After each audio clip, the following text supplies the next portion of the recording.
الوفاء يقوم على أركان أربعة. أولها وفاء بالعهد، ثانيها أداء للأمانة، ثالثها حفظ للجميل، رابعها صيانة للمودة. كيف ذلك؟ نقول أولا أن الله عز وجل أمر المؤمنين عامة أوفوا بالعقود، وهو أمر أن نفي بكل عقودنا مع كل الناس، بل من باب أولى مع رب الناس. فأول وفاء بالعهد يجب أن يكون وفاء بالعهد الذي بينك وبين ربك. كيف يكون هذا الوفاء؟ أولا أداء الأمانة، أن تؤدي كل ما أمر الله به. أمرك الله أن تصلي فتصلي، أمرك أن تصوم فتصوم، أمرك أن تزكي فتزكي، تؤدي أمانتك تجاه الله عز وجل. ثانيها أن تحفظ عهدك مع الله عز وجل. سل نفسك كم مرة عاهدت الله عز وجل؟ كم مرة بالليل رفعت إيدك قلت يا رب آخر مرة؟ وللأسف ما كانتش آخر مرة. كم مرة قلت يا رب اشفي ابني وأنا مش هرجع للذنب ده تاني، وربنا شفى ابنك ووفى بعهد معك وأنت أخلفت. كم مرة تقول يا رب نجيني من هذه المصيبة والله لا أعود إلى هذا الذنب، وينجيك الله عز وجل وتعود. فتريد كم عهدا تخلفه مع ربك؟ كم عهد أخلفته؟ كل منا يعرف كم العهود التي قطعها على نفسه. يا رب والله سأبدأ من هذا العام في حفظ القرآن ولم تبدأ، سأبدأ في فعل كذا ولم أفعل، سأتصدق ولم أتصدق. كم عهد نعاهده كل عام ونخلف فيه؟ كم منا يأتي في رمضان يقول يمتنع عن السجاير ويقول والله بعد رمضان لن أشرب الدخان مرة أخرى، لا سجاير ولا شيشة ولا غيره، وما أن ينتهي رمضان حتى تخلف العهد. فكيف ستقابل ربك يوم القيامة وأنت تخلف عهدك معه؟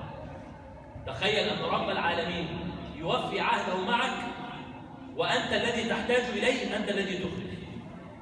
فإذا الوفاء بالعهد مع الله عز وجل هو أعظم درجات الوفاء. أما الركن الثالث أن تحفظ الجميل، تتذكر دائما نعم الله عز وجل عليك. كم من نعم وهبك الله إياها. وبصورة عامة لا أحد يعلم قيمة النعمة إنما حينما يرى المحروم منها. بمعنى، هل شعرت في يوم بنعمة أن لك يدان؟ هل شعرت أن هذه نعمة عظيمة؟ لم تشعر بشيء. لكن حينما ترى إنسان مبتورة يداه ولا يستطيع الكتابة تقول والله ده أنا في نعمة أن عندي يدين. هل شعرت بنعمة أن لك قدمين؟ لم تشعر بها. ولكن حينما ترى إنسان آخر يحمله الناس ليدخل الخلاء ويذهب تقول والله أنا في نعمة أنني أستطيع المشي. فدائما الإنسان لا يشعر بقيمة النعمة إلا ما حينما يرى المحروم منها. ففكر دائما في كل من حولك المحرومين من النعم. هل فكرت في نعمة أنك تبيت في بيتك؟ هل تعلم أن هذه نعمة عظيمة؟ حينما ترى الفقراء الذين يبيتون في الشوارع لا ملجأ لهم ولا مسكن لهم تقول والله أنا في نعمة أن لي بيتا في نهاية اليوم أذهب إليه فأستريح وأنام، وغيره وغيره وغيره من النعم. فمن وفائك بالعهد مع الله عز وجل أن تحفظ الجميل، أن الله عز وجل أعطاك هذا الجميل. أنا نعمة من النعم رأيتها بعيني والله لم أكن أتخيل أن هذه نعمة.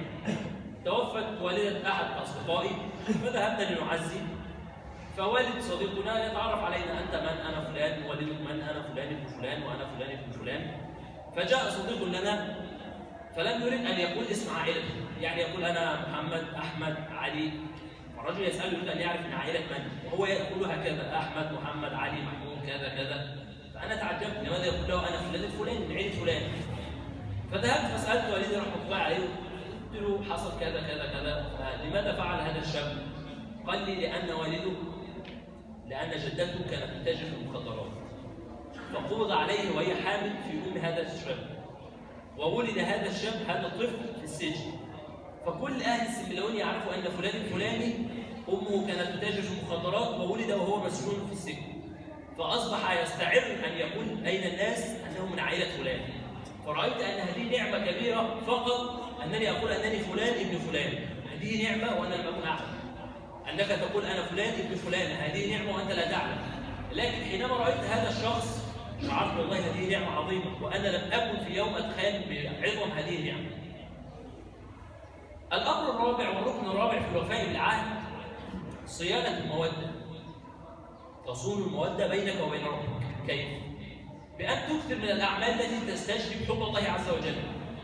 تكثر من الطاعات، من النوافل، من الصدقات، من البر، من صلة الرحم، تستجلب رضا الله. ولماذا أستجلب برضا الله؟ في الحديث المعروف والذي الكل يعلمه أن الله عز وجل إذا أحب عبدا نادى جبريل: يا جبريل إني أحب فلانا، فيحبه جبريل ثم ينادي في أهل السماوات: يا أهل السماوات إن الله يحب فلانا فأحبوه، فيحبه أهل السماوات ثم يوضع له القبول في الأرض.